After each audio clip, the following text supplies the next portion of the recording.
اعوذ باللہ من الشیطان الرجیم، بسم اللہ الرحمن الرحیم، اللہم صلی علی سیدنا مولانا محمد وبارک وسلم صلی علیہ۔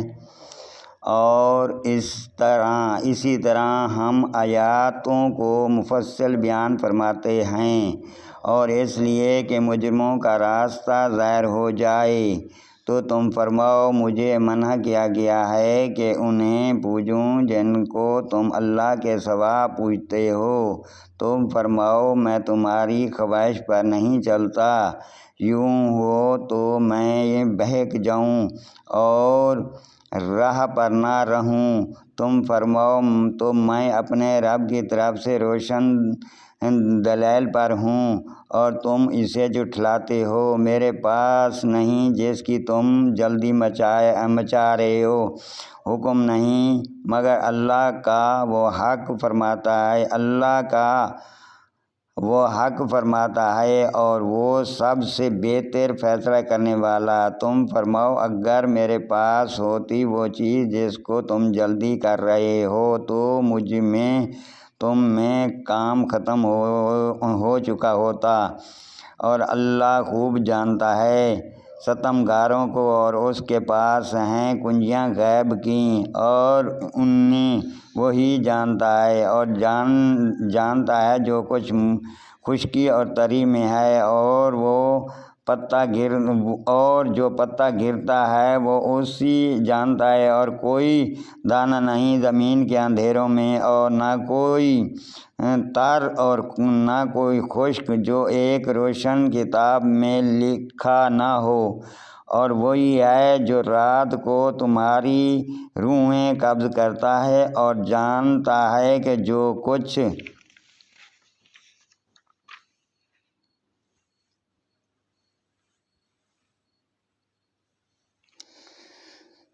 دن میں کماؤ پھر تمہیں دن میں اٹھاتا ہے کہ ٹھہرائی ہوئی امید پوری ہو، پھر اس کی طرف پھرنا ہے، پھر وہ بتا دے گا جو کچھ تم کرتے تھے، اور وہی غالب ہے اپنے بندوں پر اور تم پر نگہبان بھیجتا ہے، یہاں تک کہ جب تم میں کسی کو موت آئے اور ہمارے فرشتے اس کی روح قبض کرتے ہیں اور وہ قصور نہیں کرتے، پھر پھرائے جاتے ہیں اپنے سچے مولا اللہ کی طرف۔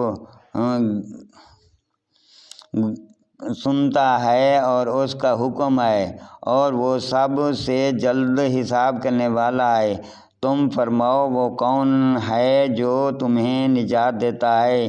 جنگل اور دریا کی آفتوں سے، جسے پکارتے ہو گڑ گڑا کر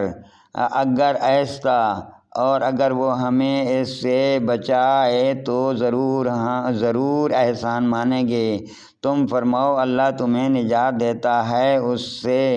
اور ہر بے چینی سے، پھر تم شریک ٹھہراتے ہو۔ تم فرماؤ وہ قادر ہے کہ تم پر عذاب بھیجے تمہارے اوپر سے یا تمہارے پاؤں کے تلے نیچے سے، یا تمہیں بھڑا دے مختلف گروہوں کے کر کے، اور ایک کو دوسرے کی سختی چکھائے۔ دیکھو ہم کیوں کر طرح طرح سے آیاتیں بیان کرتے ہیں کہ کہیں ان کو سمجھ ہو، اور اس سے جھٹلایا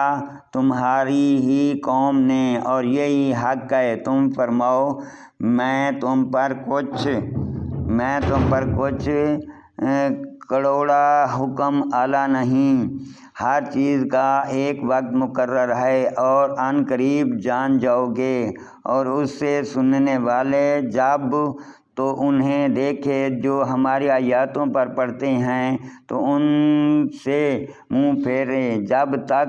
اور بات میں پڑیں، اور جو کہیں تجھے شیطان بہلا دے تو یاد آئے پھر ظالموں کے پاس نہ بیٹھ،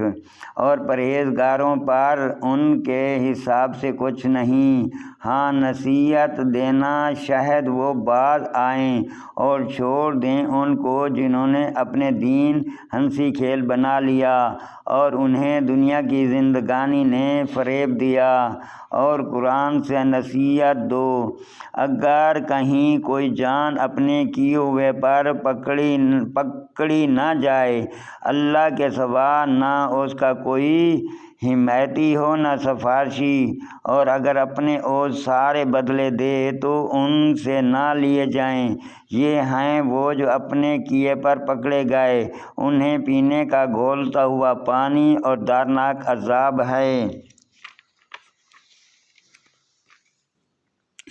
بدلہ ان کے کفر کا۔ تم فرماؤ کیا ہم اللہ کے سوا اس کو پوجیں جو ہمارا نہ بھلا کرے نہ برا، اور الٹے پاؤں پلٹا دیے جائیں بعد اس کے کہ اللہ نے ہمیں راہ دکھائی، اس کی طرح جسے شیطان نے زمین میں راہ بھلا دی۔ حیران ہے اس کے رفیق، اسے راہ کی طرف بلا رہے ہیں۔ ادھر آ، تم فرماؤ اللہ ہی کی ہدایت ہے، اور ہمیں حکم ہے کہ ہم اس کے لیے گردنیں رکھ دیں جو رب ہے سارے جہان کا، اور یہ کہ نماز قائم رکھو اور اس سے ڈرو، اور وہی ہے جس کی طرف تمہیں اٹھانا ہے، اور وہی ہے جس نے آسمان و زمین ٹھیک بنائے، اور جس دن فنا ہوئی ہر چیز کو کہے گا کہ ہو جا، فوراً ہو جائے گی۔ اس کی بات سچی ہے اور اس کی سلطنت ہے۔ جس دن سور پھونکا جائے گا، ہر چھپے اور ظاہر جاننے والے وہی حکمت والا خبردار۔ یاد کرو جب ابراہیم اپنے باپ